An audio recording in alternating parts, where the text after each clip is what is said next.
Good morning, everyone, and welcome to this morning tonic. Welcome to How Can I Help or Support My Child series entitled Children Are Not Born. Yes, children are not born entitled. Entitled children are created by the very same people who are supposed to raise them to be responsible.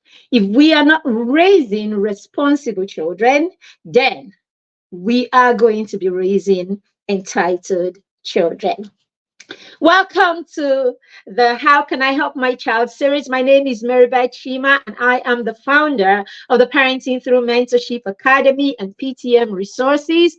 And I am, of course, the proud matron of the Mastermind Circle. You will know by now that I will always add that part because, yes, indeed, I am the proud matron of the Mastermind Circle, a peer mentorship and accountability group that we run for young children and preteen because we want to raise people who are responsible. We want to raise people who can self-direct. We want to raise people who operate with high functioning abilities. We want to raise people who are not entitled. Yes. So yes, you can tell that this is right in the core of what it is that we believe in the mastermind circle. We believe in raising children who are empowered, children who are responsible, children who are not entitled. Welcome to the show, and this is your daily tonic. We run this show from Monday through Friday, every day of the week at 8:30 a.m. We will be here, all right, to share some of those questions that we have parents ask us every now and then about how they can support their children or how they can help their children. We will be here to share those questions with you and, of course, to share some of the answers that we have to these questions. We know, of course, that if we're able to answer these questions, then we are able to do a lot in our parenting. We're able to empower our children. We're able to vamp our parenting. We're able to raise the kind of children that we want, the kind of children that we hope for, of course. And of course, we're able to raise our children and give them what it is that they deserve. But we also know that simple tips here and simple strategies that we share here and there is not enough. We need more than that. We need a community where we're sharing experiences. We need some hand holding, on our process, we on our journey basically, and then we need some support as we go through the process of raising the kind of children that our children deserve to be, or raising the kind of children that we desire to raise. So it is very important that we put our children in environments and in communities that we empower them. It's important that we have our children in communities that are effective, communities that are inspiring, communities where they learn from other people and they position themselves to support other people also. So that's why we run the Mastermind Circle, a peer mentorship and accountability group, where we offer mentorship and accountability to the children, and then we model this to the children and get the children to begin to offer inspiration, motivation, and peer mentorship amongst themselves. We've done this successfully for 2 years, and I can tell you for free that it is such an amazing strategy to helping children become responsible and not entitled. All right. Apart from that, you also want to immerse yourself in a community, okay, a community with other parents where you are sharing notes, where you are sharing experiences, and you are seeing how other people's journey kind of look like your own, or other people's journey can inspire you and you can be an inspiration also. Okay, I belong to a vibrant parenting community, and we will be glad to recommend parenting community to you if you reach out to us. All right, so let's go on to the business of today. Let's look at why it is that we are raising entitled children. All right, now no parents wants anything bad for their child, right? So we all have good intentions towards our children. We all want to raise children that someday will pull their weight on their own, children who can navigate life on their own, children who can, continue with whatever it is that we have started with them, children who can give them a life that is even better than the one that we have created for them, isn't it? I want to believe that that is your plan as a parent, or that is your vision as a parent, but more often than not, we find out that with all of these good intentions, right, the way we go about our parenting, or the way we go about raising these children, could just still end up or turn out, right, to do the direct opposite, right, to them. All right. And then rather than raise children who can navigate on their own, children who are responsible and can take ownership of their own lives, we end up raising children who are entitled and will struggle through life, constantly looking for someone to bear their responsibilities, someone to blame for their mistakes, someone to make things happen in their lives. And as I said from the very beginning, these kind of children are not born. This kind of children do not fall from heaven like that. It is our process that leave our children entitled. So let's look at, I promised I was going to share 4 things that we do as parents that could actually leave our children entitled. All right. Now, straightforward. All right.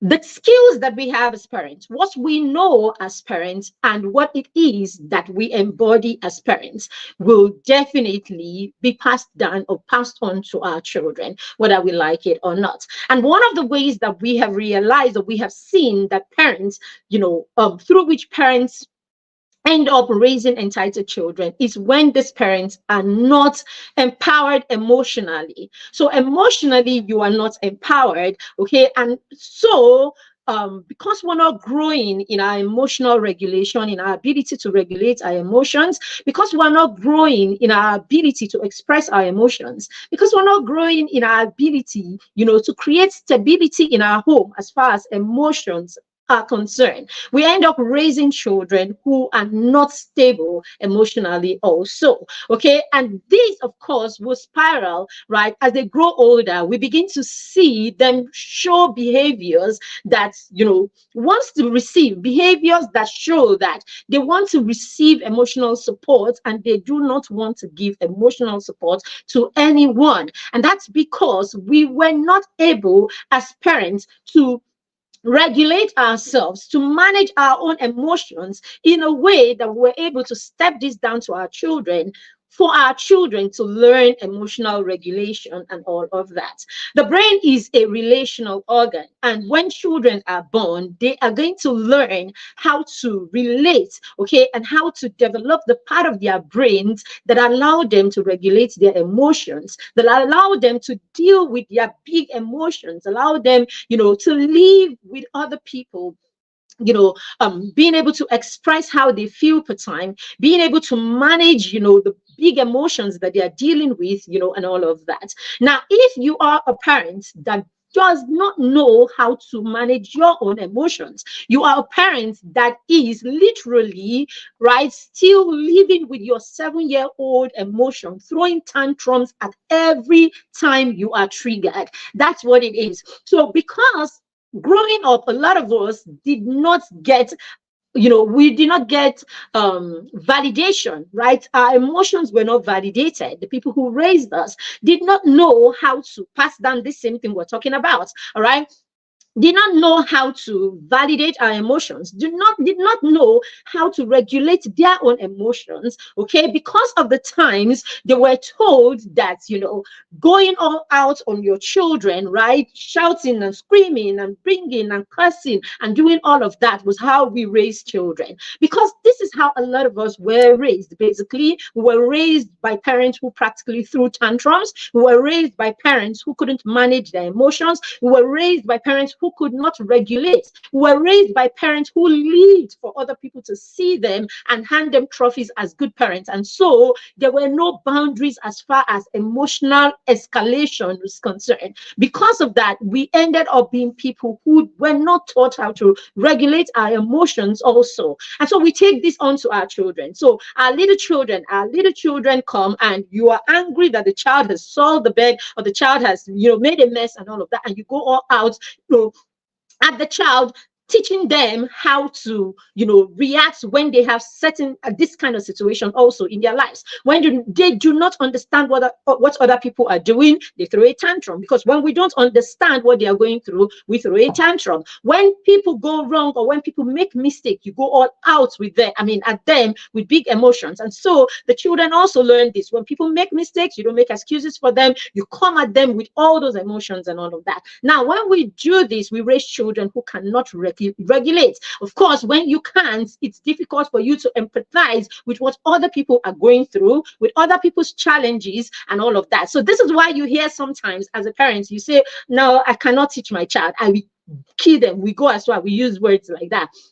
I will kill them. Basically, what you are saying, in essence, is I cannot be patient enough to understand that my child is struggling with something. The child is probably struggling with that sum, struggling with that concept and all of that. I don't have the patience enough to understand with that child. I'm not empathic enough to understand with that child. And so I will leave, I will throw all cautions out. I will not think about them. I will not regulate my emotions. I cannot be patient. I will come at them. So we do this, in every aspect of their lives. When they make mistakes, we come all out. When they say the wrong thing, we come all out. When they do wrong, we come all out, and all of that. So basically, this is how this child also grows. And of course, when the time comes for your child to understand with what you are also going through, your child doesn't, because your child does not connect in that way. He was not taught how to empathize with people. He was not taught how to look at people and recognize the emotions that they are dealing with. So you come in, you've had a bad day, or you're going through a bad patch in your life, and your child is there watching TV and couldn't be concerned about what you look like, what you sound like, what you want, or what you need, because hey, you did not validate what it is, those emotions, when they were growing up, so they don't even know. Okay, so it's not a case of you have raised a child who is wicked, or you have raised a child that doesn't even know how to recognize these things. You raise children that you hit and you tell them to keep quiet while you have hit them. Of course, you have raised children that sometime in the future you will come back and you've just gone through a job loss or something, you've lost somebody and your child is there. Of course, your tears, the fact that you're an adult and you're crying, doesn't really mean too much to the child, because hey, tears was actually demonized while the child was growing up. You don't cry, it's weakness and all of that. So your child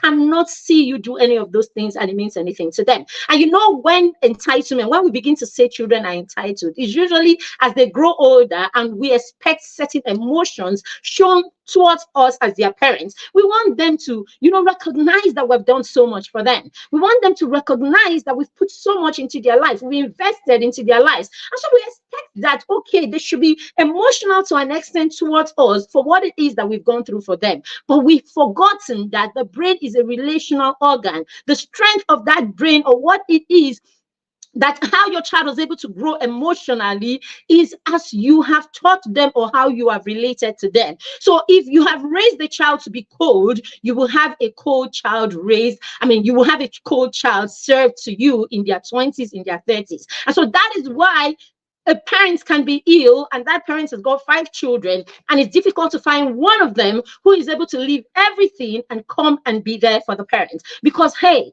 the parent did not raise them to be people that are that compassionate. We carry our compassion in our head and in our hearts, and we go around and we forget that it is our role as parents to raise children who are compassionate and all of that. So yes, if you're a parent who doesn't know how to manage your emotions, you don't know how to teach and step these emotions to your children, we don't validate your children, you are not empathic towards your children, you do not know how to express yourself to your children, you do not teach them to express themselves and their own emotions, you do not talk with your children about what it is that they are going through, you do not teach your children, you do not even show affection to your children, be sure that you're going to raise children who will be entitled, meaning they will not think you are entitled to their emotions or their compassion or their expression of any kind of love physically and all of that. So we don't wake up and start saying, oh, our children are entitled after everything I did for them.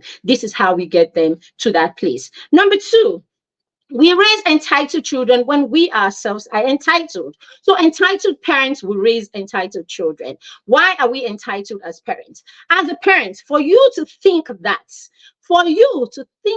you will always be there, for you to raise children, right, with a mindset that you will always be there to provide for your children. All right. And I mean, for you to raise your 1 year old, your 2 year old, your 4, 10, 12 year old with a mindset that you will always be there is entitlement. Are you God? No, no, no, no. Are you God? You are not God. So you cannot be raising children with a mindset that you are always going to be there.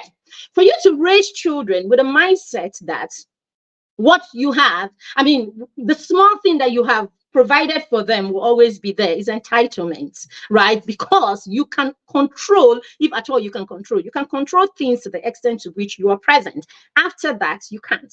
For you to raise children without a plan, you don't sit and create a plan, right? You don't create some parenting plan. You don't create a roadmap. You don't create anything, no legacies, is entitlement. Because really, you really care about the children, you love them, and you care about them, as you see them right now. You don't care about what it is, the legacy. Okay. So it's more about the legacy. Don't think about, material thing. Think about more of the legacy that you are creating for the children. So if you are not able to sit down and create all of these, these plans to teach your children, help your children to be independent and all of that, you are actually being entitled. And when you are entitled, you will raise entitled children. Now, how do you act as a parent who is not entitled? Or we'll come back to that when we're talking about what we can do, right? So let's go back to that when we're talking about what to do. But for a parent, I mean, your parent, you're two, you have people do everything for your children.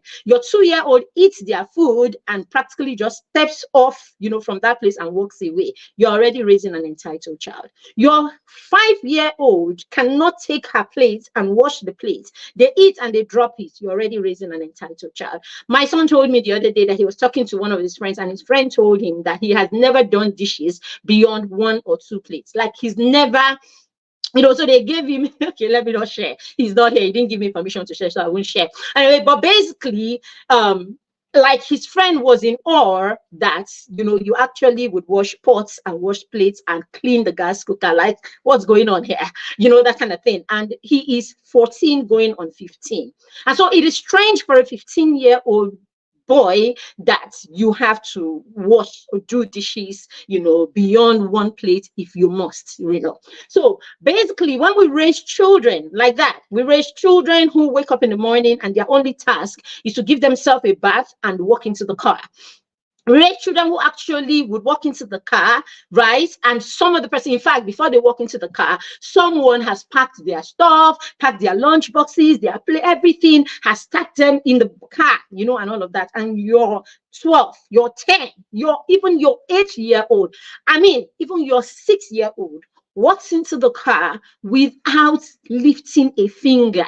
You're raising an entitled child already. All right. You have a child who is 16 and going to college, all right? 17-year-old, 18-year-old that has never earned 1 naira through his effort or her effort. You're raising an entitled child. So when we are entitled, thinking, okay, I saw in passing yesterday, I think it was a post, something like that, or an article I saw somewhere where someone in MKO Abiola's family was accusing another member, I think his son, was accusing his son of mismanaging MKO's estate. I mean, growing up, when you call MKO Abiola, the way we heard Dangote today, that's how we heard MKO Abiola growing up. It was like the richest, as in, I may be wrong, but growing up, I think that's like one of those that I heard, like the richer. When you think wealth in Africa, you think MK and all of that. So today you're asking, what's going on? What happened to that estate? What's going on there and all of that? And then you're looking on social media and you're seeing families throwing blames at each other and all of that. See, There is nothing. I mean, when you are not there, there is nothing that is guaranteed. It's a legacy. And you know, a lot of times when people talk, when we say legacy and we say these things, people just think, oh, give your children a good education. When you give your children a good education, you know, and all of that, send them to the right schools, you know, and that's it. I remember a friend sharing with me a while ago, and she was talking about her uncle who is wealthy, and how the uncle had I can't remember the story, so I can't remember verbatim, you know, how it was, but it so happened that the uncle had his child or so like that, you know, would go to school, come back, you know, they had all the our friends, everything that they needed, you know, he won't show up at work with the father, he doesn't do anything, you know, he's just largest and enjoy, you know, the riches and all of that. And then he had another one. I don't know whether the second one was a son or was a relative who lived with him. And that one was taken, you know, to the office, you know, did everything around the house, knew what the company was like, knew what happened in the company, you know, and all of that. And then she was sharing today how, you see, that other one is the one running the company and knows everything about it, you know, and all of that. And this one that was the one that chilled, you know, and then she was actually complaining about how he's become like, you know, that child in a family that everybody is constantly having to take care of, everybody's having to worry about, everybody's having to think of what's next with this one and all of that. Yeah, we will raise entitled children when we do not raise responsible children. It is a given, and it is entitlement to think that your child should not be responsible at age 1, age 2, age 5, age at whatever age at all. It's our responsibility as parents from the day your child can move their limbs voluntarily. I said the day your child can crawl, move from one point to the other, the child is ready for responsibilities. In fact, the day that your child can move, you know, I repeat it, the day your child can move their limbs. Okay, let's take it to the day the child can actually walk on their toes. Okay, so maybe when they are crawling and they have their hands down, so they can't. The day your child can use this hand voluntarily, your child is ready for responsibility. All right. So that's number 2. Number 3, when we do not raise our children to be financially intelligent, this one is unkind. Okay, I don't want to use the word wicked, but this one is unkind, really, really unkind. When you do not raise children who are financially intelligent, you are raising children who will be entitled. It's simple. Okay, you're raising children who will be entitled. And every time we say financially intelligent, we are not saying that you should raise children and create a lemonade stand in your house for your children to start making money today. Financial education, like many other skills, begins from when your child is age 0. Yes. Do you know simple skills like teaching your children, right, to turn off, you know, the light switch when they are stepping out of the house? That is you already teaching financial concepts and teaching the concept of preservation, the concept, the concept of preservation, the concept of, no wastage, and all of that. Simple. Then you move on to teaching your children the importance, or the what do you call it, the importance or the value, right? The value of things. When you teach your children the value of things, oh, no, you can't put that remote control in your mouth. This is what the remote control is meant for.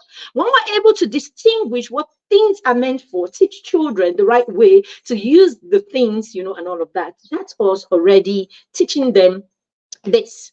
When we get to the point where we begin to teach our children how to interact with money, right? We teach them how to interact with money as they grow older, and then give them the opportunity to interact with money by going as far as creating your family budget together, going as far as shopping with your children together, going to the market with your children. You are already building.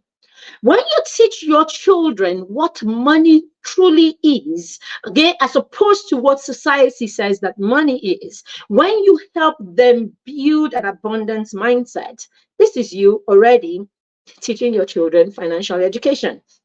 When you teach your children the concept that money is earned through some work. That when your children understand that to earn money means to invest in something, to work hard at something, right? Or to create something. When they believe and they understand that you either have to do a service, right? Give a service, produce something, or invest in something for you to earn. Then our children begin to apply hard work, or they begin to relate hard work and earning together. But no, no, no, no, no, no, no. We have children who have audacity, children who have guts, and they will ask you to buy them stuff that are worth millions, right? Your 13-year-old, your 14, in fact, even your 30-year-old, who has the guts to ask of you to pay for them something that is worth so much, and they've made no effort towards that thing. You are raising, you are not just raising, you are destroying that child, and of course you are giving them the crown of entitlement. Because if children are not shown how to create, if children are not taught how to do, the children are not taught how to give and not just how to take, right? We will be raising more and more people who are entitled. So not teaching your children financial education is actually raising them to be to be entitled, right?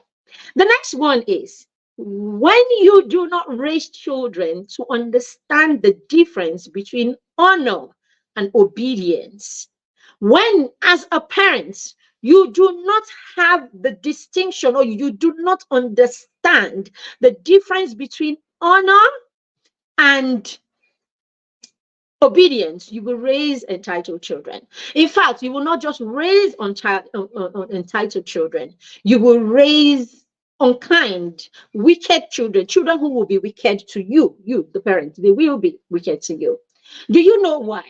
Because when we are raising children, our children are growing, and we choose to go the route of raising children who respect us, or who are obedient to us all the time, raising children who can say no to us, raising children who do not have a voice, raising children without explaining to them why they need to do, the children who do not know the why behind what it is that we want of them, or what it is that we ask of them. If you are that parent that is still saying, if I said it, you must do it. If you are that parent that does not allow your child to air their view on issues. In fact, if you are that parent that you have preteens and teenagers in your home, and you are already not involving them in the decisions in your home, yes, why are your children not involved in planning what goes on in your home?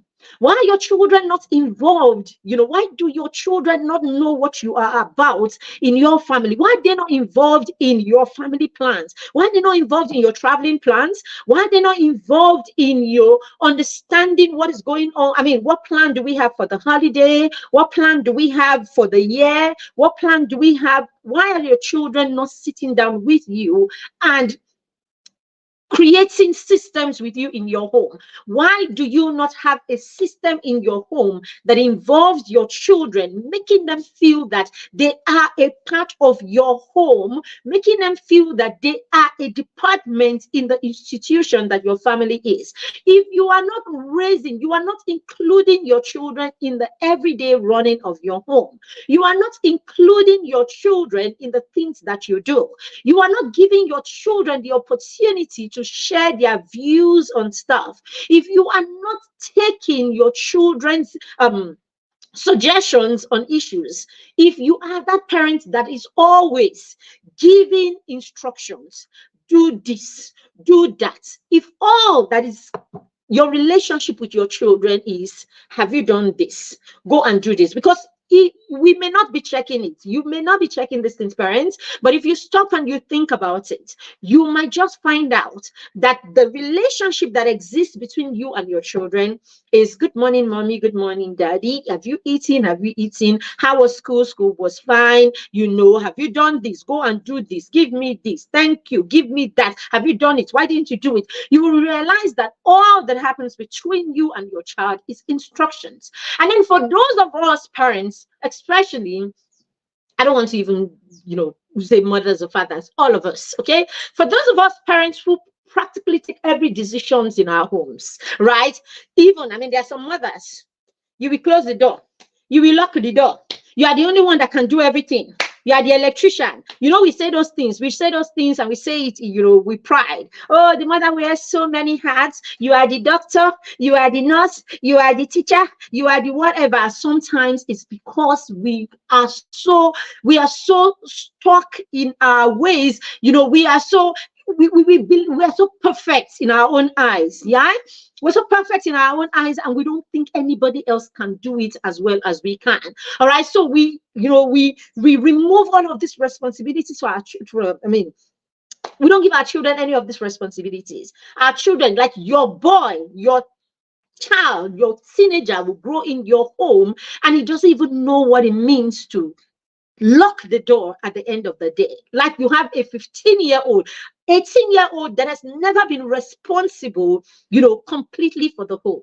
You do everything. They want to even try. You're the one that is screaming, don't touch it, don't go there, don't do it, don't this, don't that. And we do these things without knowing, because we have people who do all of these things for us. So without knowing it, your children will pass through your home system, they will pass through your family, and there is no system that has equipped them. There is no system that has made them feel like they are contributors in that home. There is no system that has made your child feel responsible. Okay, your child has practically taken only instructions. So because of that, all that you demand of them is respect all the time. In fact, if they ever dare to ask you why, it is disrespect. It is seen as disrespect. So it is simple. You go to this school, carry your bag and go to that school. You do this, go on. It's you. Oh, you call all the shots, and it is the way you want it or no other way. Everything in the house, okay? You're fixing this one, and they're suggesting, how about this, mommy? No, everything is mommy's ways, mommy's ways, mommy's ways. You cook. Yeah, I don't even join you people in that matter. When I come back from my house, I turn off the ignition in my car. I step out. My kids will clear the car. They will clear the car.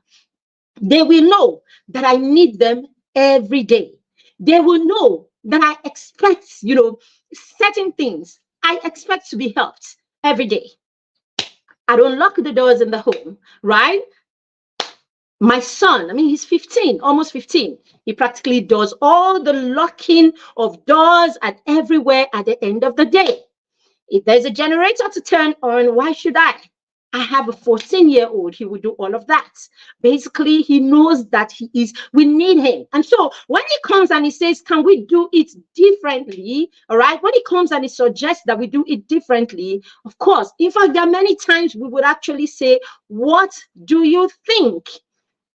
Even our 8-year-old daughter can actually, she's 9 now, yeah, she can actually decide that I think this is what we should go with. And we just indulge her, we go with it, just so that they know that they have a voice. Now, when you raise children who have a voice, when you raise children that you allow their own opinion, you allow them make decisions, you give them the opportunity to make choices, okay, you accept those choices in your home and all of that. What you are doing is you are saying to them, you are important. What you think is important. Your views are important. Your perspective to things are important, right? And when you do this, the children learn to also listen to you, take your views on things. And then if this happens right from when they are little children, you will realize this becomes the relationship even as you grow older. So when your children are 30 and 40, and they're making important decisions in their lives in the future. They will still trust you because you've had a relationship where each of your perspectives came in and was reliable. So you will continue to rely on them and all of that. But no, if that is not the case, you raise children who only obey you, their opinions do not matter, they do not count, nothing at all. Of course, you will have children in the future that will not look to you when they need, someone to contribute to anything. They will not take what it is that you will not have their ears definitely on issues. They won't even come back to you at all and all of that. And so we get to the point and we say, oh, I don't even have a say in their life. They don't even talk to me. I don't know nothing about their life and all of that. And you begin to feel, because your child at that time will say, you are not entitled to being a part of what it is that is going on in my life. All right. So at this point, parents begin to get upset. Parents begin to say, oh, this child is entitled and all of that. But the truth about it is, you didn't give them the responsibility, or you didn't give them the opportunity, to be in your life in that way, or for you to be in their life in that way. Now, when we raise children that we do not listen to their opinions, okay, and all of that. We raise children who on their own will not go out of their ways, right, to do anything for us, right? They won't go out of their way to do anything for us out of honor. They won't learn to honor us. They will do the things that they do out of obedience. And when they come to that point in their life where when they come to the point in their life where you can't force them to do things, when you cannot make them do things, then they begin to make decisions that, of course, speaks of this person being entitled and this person not, reciprocating all the love and all the support that you gave them. So if you don't want to raise children who are entitled to your support and do not think that they need to support you in the way that you want to be supported, then you need to raise children today who you listen to. You need to raise children today whose opinion matter. You need to raise children today who, when they offer suggestions, you make them think that their suggestions matter. So later in life, yours would also matter. All right, so we're going to stop here for today, and we'll have a part 2 to this tomorrow. Thank you very much for everyone who joined us for today. And yes, we do all of these, right? While you are doing this in your home, we are also following up with this in the mastermind circle. So that's why your children need to belong to communities like the mastermind circle, where while you are working with your children at home, we are also working with them in our mastermind system. And that way you are able to raise children that, we can actually create that vision we have created. We can actually reach that vision because we are consistent, because we are working from an empowered point and not just working from a place of, lack of knowledge or lack of understanding. I'm going to share 2 bonus, reasons why you could be raising an entitled child tomorrow. Okay, we didn't have time to touch on that. I'll raise 2 more bonus reasons, and then we can share how we can do differently. Have a fantastic day today, and I'll see you at 8:30 a.m. tomorrow. Bye. What you've shared is really valuable. Thank you very much, Wonder Woman. Thank you very much for joining me, and I'll see you tomorrow.